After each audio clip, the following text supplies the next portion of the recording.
Hey students, welcome back to my channel Achieve Success Coaching. I am Raki. Here we are gonna start with a new video related to class 12th macroeconomics chapter 5 money.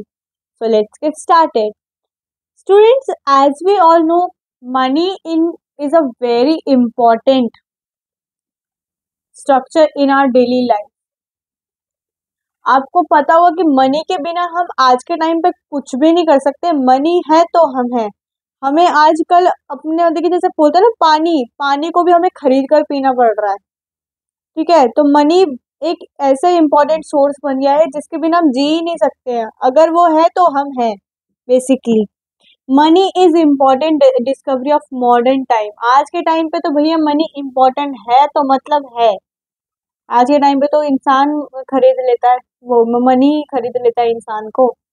जहाँ उसको इसको दिख रही है ना कि भाई हाँ मेरे को इतनी रिश्वत यहाँ पे मिल रही है, तो वो उधर ही जाएगा. वो क्यों अपना जॉब वॉब करेगा जब उसको पता भी है मेरे को 3 करोड़ बैठे बैठे रुपए मिल रहे हैं, तो क्या फायदा, मैं अपना अच्छा खासा बिजनेस खोलूंगा, है ना.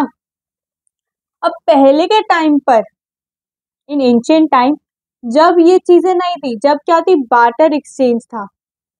मतलब कि गुड्स के बदले गुड्स मिलना था. जैसे अगर मैं बोलूं मेरे को चाहिए था 1 किलो गेहूं, ठीक है, मुझे 1 किलो आटा चाहिए था. अब मेरे पास तो आटा है नहीं. अब आज के टाइम पर तो क्या है कि आज के टाइम पर हम मनी से खरीद लेते हैं, पैसों से खरीद लेते हैं. बट पहले के टाइम पे पैसा था ही नहीं. तो भाई मुझे चाहिए गेहूं, चाहिए मेरे को, क्या चाहिए, गेहूं चाहिए. ठीक है, 1 किलो गेहूं चाहिए. तो मैं गई किसी और के पास, मैंने बोला कि मुझे गेहूं चाहिए, ठीक है, 1 किलो गेहूं चाहिए. तो उसने बोला देख मैं तेरे को गेहूं तो दे दूंगी, तू मुझे गेहूं के बदले में क्या देगी. तो उसने बोला कि देखो मैं तुम्हें गेहूं के बदले में 1 किलो वो दे रही हूँ, आलू दे रही हूँ, तो मेरे को 1 किलो गेहूं होता है. तो ये होता है हमारा barter exchange. Barter exchange refers to exchange of goods for goods and economy where there is a direct barter of goods exchange is called a barter economy. समझ में आ गया. अब इसकी लिमिटेशंस क्या थी बार्टर एक्सचेंज की.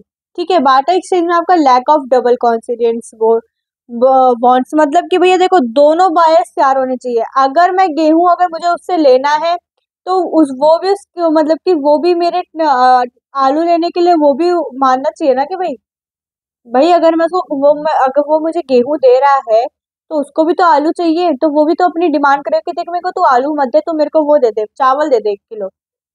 तो दोनों बायर्स, जो खरीद भी रहा है जो बेच भी रहा है, मतलब कि जो एक्सचेंज कर रहा है ना गुड्स के बदले गुड्स में, तो वो दोनों तैयार होने चाहिए कि अगर मैं उससे गेहूं ले रही हूँ तो वो भी तैयार होना चाहिए चावल लेने के लिए. जब भी वो मतलब कि जब भी आप एक दूसरे की चीजों को एक्सचेंज कर सकते हो. ये सब खाने पीने में ही नहीं था, ये सब चीज आपकी उसमें भी थी. किसमें किसमें थी आई आप ये सारी चीज आपकी चीजों में भी थी, थिंग्स में भी थी. मतलब कि अगर मेरे को टेबल चाहिए, पेन चाहिए, तो ये सब उसमें भी था. तो हमारी दूसरी चीज आती है lack of common measure of value. अब कॉमन मेजर ऑफ वैल्यू क्या है कि आज के टाइम में अगर मैं बोलूँ कि मुझे 1 किलो प्याज चाहिए, तो मुझे 1 किलो ही देगा वो. अपनी तरफ से थोड़ी ना कि 1.5 किलो दे देगा मुझे. भाई मैं जितना उसको दे रही हूँ, उसको जितना मैंने उसको बोला था वो मेरे को उतना ही देगा ना. वो इससे फालतू तो मेरे को देगा नहीं, है ना.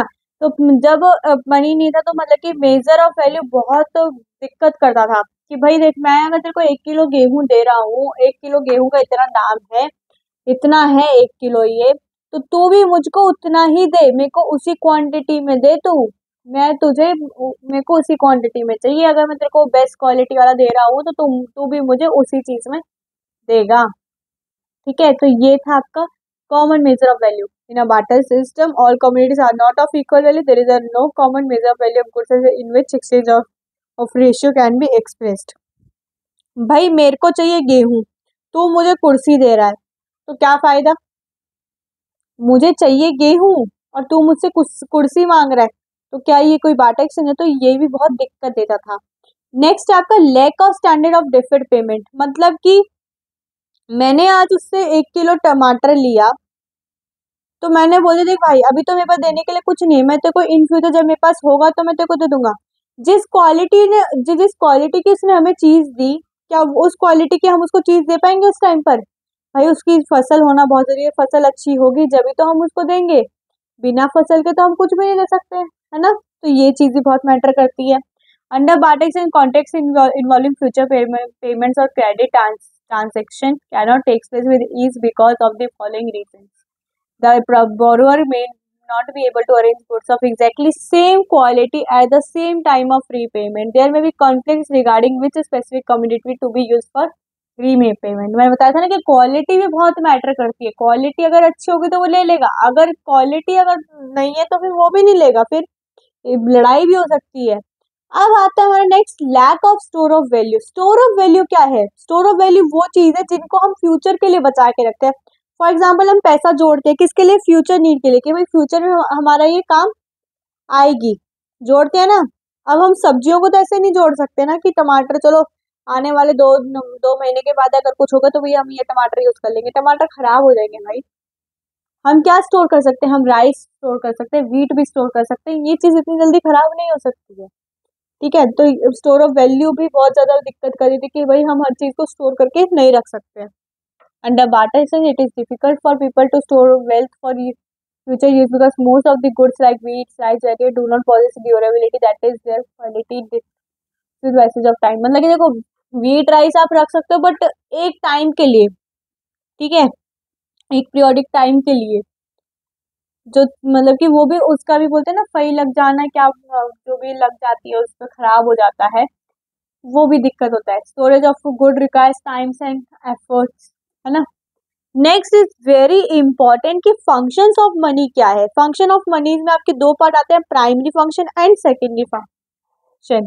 मैंने बता दिया है, इसके अंदर आपका प्राइमरी फंक्शन क्या आता है? मीडियम ऑफ एक्सचेंज, और इसमें आता है मेजर ऑफ वैल्यू, और सेकेंडरी में आता है standard of deferred payment, store of value. Medium of exchange मैंने आपको क्लियर कर दिया है, इसका मतलब होता है it means that it can be use to make payments for all transaction of goods and services.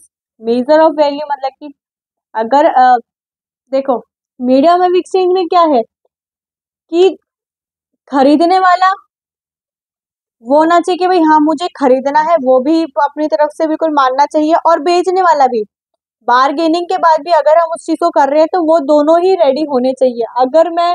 अगर कोई मेरे को बेच रहा है 300 रुपए में, मैंने बोला कि भाई देख तू 200 रुपए मेरे को दे रहा है तो दे दे, बारगेनिंग जिसको बोलते हैं, ठीक है, नहीं तो मैं नहीं लूंगी, तो वो सामने वाला भी 200 रुपए में रेडी होना चाहिए, ठीक है? ये होता है आपका medium of exchange. Measure of value मतलब कि हर एक पर्टिकुलर, मतलब जैसे 1 किलो चावल आपके 40 रुपए के, तो ये क्या होगी? Measure value. मतलब कि 1 किलो चावल 40 रुपए के, तो 5 किलो कितने होंगे? तो ये मेजर ऑफ वैल्यू भी सेट हो गई है। स्टैंडर्ड ऑफ डिफर्ड पेमेंट, आज हमने 2 लाख तुझसे लिए हैं, देखो ब्याज समेत हम 2.5 लाख दे देंगे, ये होता है, ठीक है? नेक्स्ट है आपका स्टोर ऑफ वैल्यू। हम मनी को स्टोर करके रख सकते हैं, है ना? मनी को हम in for the future time के लिए हम उसको स्टोर करके रख सकते हैं, क्योंकि वो खराब नहीं होगी बल्कि उसमें बढ़ेगा, खराब नहीं होगी वो, ठीक है? तो ये हो गई आपका स्टोर ऑफ वैल्यू। अब मनी ने क्या क्या बहुत काफी सारी चेंजेस कर दिए, मनी ने क्या क्या ड्रॉबैक्स ऑफ पार्ट एक्सचेंज करे, मीडियम ऑफ एक्सचेंज कर दिया है, मेजर ऑफ वैल्यू कर दिया है, स्टोर ऑफ वैल्यू कर दिया है, स्टैंडर्ड ऑफ डिफर्ड पेमेंट भी कर दिया है। नेक्स्ट आते हैं मनी। डेफिनेशन ऑफ मनी क्या है? Money is anything which is generally accepted as a medium of exchange, measure of value, store of value and means of standard of deferred payments. Now bank money. Bank money वो होती है कि जो हम जो deposit करते हैं किसको? कमर्शियल बैंक्स को, ना कि आरबीआई को। आरबीआई के पास जितने कमर्शियल बैंक्स होते हैं आरबीआई के अंडर वो जाते हैं, ठीक है? जैसे हो गया एचडीएफसी हो गया, पीएनबी हो गया, ये सब किसके अंडर में आते हैं? आरबीआई के। मतलब कि इन पे कौन रूल कर रहा है? आरबीआई। अगर आरबीआई, ये हम बैंकिंग वाले चैप्टर में पढ़ेंगे, अगर कमर्शियल बैंक को लोन चाहिए तो किससे लेगा?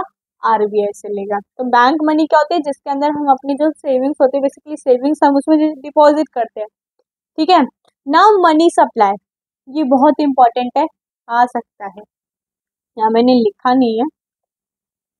अगर आप ये वाले नोट्स अगर पढ़ लोगे ना तो मतलब कि आप, मतलब कि मान लो आपका 90% आपका कवर है फिर ये मनी एंड बैंकिंग। अगर आपको मेरे ये वाले नोट्स चाहिए, हैंड रिटन नोट्स, तो आप मेरे नीचे दिए गए टेलीग्राम लिंक पे जाकर मेरा चैनल ज्वाइन कर सकते हैं। वहाँ पे आपको डे टू डे अपडेट और मेरे हैंड रिटन नोट्स भी आपको वहाँ पे अवेलेबल मिलेंगे।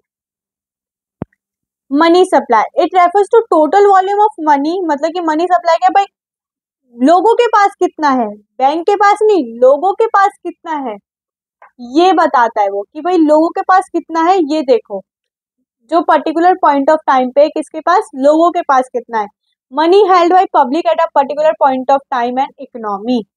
अब फीचर्स क्या होते हैं, फीचर्स ऑफ मनी सप्लाई होते हैं, money held by public only, भाई हाँ लोगों के हाथ में है इतना पैसा, ये स्टॉक कॉन्सेप्ट है, हम इसको स्टॉक करके रख सकते हैं।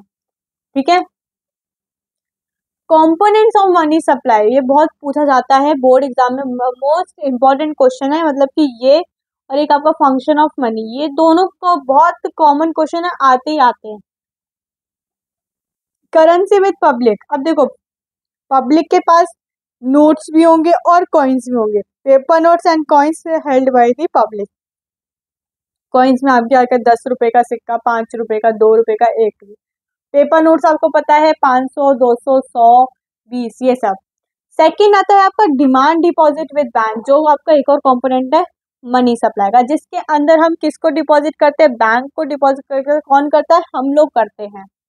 ठीक है, और जब हम उनको मतलब कि चेक के फॉर्म में अगर हम भर रहे हैं या फिर किसी भी फॉर्म में, वो डिमांड डिपॉजिट होता है किसके साथ, बैंक के साथ। Now the very very important topic, measure of money supply. अब मेजर ऑफ मनी सप्लाई क्या है, बहुत इंपॉर्टेंट टॉपिक है। यहाँ पे आपके 4 मेजर्स आते हैं, M1, M2, M3। M1 क्या बोलता है, M1 equal to C plus DD plus OD। C equal to C currency, demand deposit of commercial bank, other deposit with RBI। ये याद कर लो, आपको पूरा क्वेश्चन, आपको पूरा आंसर याद रहेगा, मतलब कि रट लो पूरा ये वाला, ये तो आना ही आना है, मतलब कि मोस्ट इंपॉर्टेंट है। कोई क्वेश्चन नहीं आना तो ये वाला आना ही आना है, चाहे वो 3 मार्क का है चाहे वो 5 मार्क का है, ये क्वेश्चन आना ही आना है। C is currency held by the public, OD is other deposit with the RBI, these are the demand deposit held by the RBI। ठीक है, all the economic needs expected by the government and banks, OD include other deposits of public financial institutions। Currency किसके पास है, लोगों के पास है। Demand deposit of commercial, जो हम deposit करते हैं बैंक के साथ। अदर डिपॉजिट मतलब कि जो बैंक किसको डिपॉजिट करता है, RBI के साथ, मतलब कि जो जिसकी कन्वर्सेशन किसके साथ चलती है, RBI के साथ, बेसिकली ये है। M1 इसको और भी कुछ बोलते हैं, ट्रांजेक्शन मनी भी बोलते हैं। ठीक है, और M2 क्या होता है, M2 होता है आपका M1 प्लस सेविंग डिपॉजिट, मतलब कि M1 में क्या है आपका C plus DD plus OD, currency demand deposit plus OD plus saving deposit. M2 में आपकी सेविंग डिपॉजिट भी आती है कि आपने सेविंग कितनी कर रखी है।